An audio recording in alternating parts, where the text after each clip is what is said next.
বন্ধুরা, আমরা আজকে ইন্টারন্যাশনাল ধোঁকাবাজ একটি গেম খেলব। গেম শুরু হলো।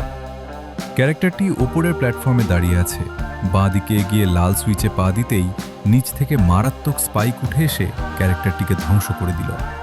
প্রথম চেষ্টাতেই ব্যর্থতা। দ্বিতীয় চেষ্টা।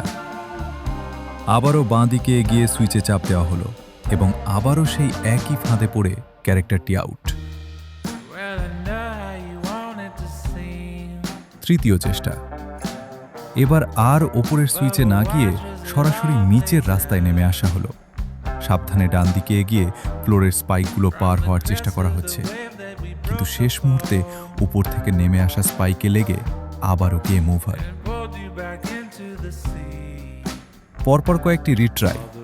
প্রতিবার নিচে নেমে দ্রুত ডান দিকে যাওয়ার চেষ্টা করা হচ্ছে, কিন্তু গেমের লুকিয়ে থাকা ট্র্যাপ আর ধারালো স্পাইকগুলো পার হওয়া অত্যন্ত কঠিন হয়ে দাঁড়িয়েছে।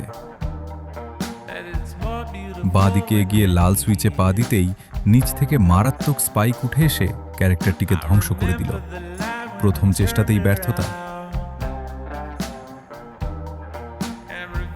দ্বিতীয় চেষ্টা। আবারও বাঁ দিকে এগিয়ে সুইচে চাপ দেওয়া হলো এবং আবারও সেই একই ফাঁদে পড়ে ক্যারেক্টারটি আউট। তৃতীয় চেষ্টা। এবার আর ওপরের সুইচে না গিয়ে সরাসরি নিচের রাস্তায় নেমে আসা হলো। সাবধানে ডান দিকে এগিয়ে ফ্লোরের স্পাইকগুলো পার হওয়ার চেষ্টা করা হচ্ছে, কিন্তু শেষ মুহূর্তে উপর থেকে নেমে আসা স্পাইকে লেগে আবারও গেম ওভার। পরপর কয়েকটি রিট্রাই। প্রতিবার নিচে নেমে দ্রুত ডান দিকে যাওয়ার চেষ্টা করা হচ্ছে, কিন্তু গেমের লুকিয়ে থাকা ট্র্যাপ আর ধারালো স্পাইকগুলো পার হওয়া অত্যন্ত কঠিন হয়ে দাঁড়িয়েছে।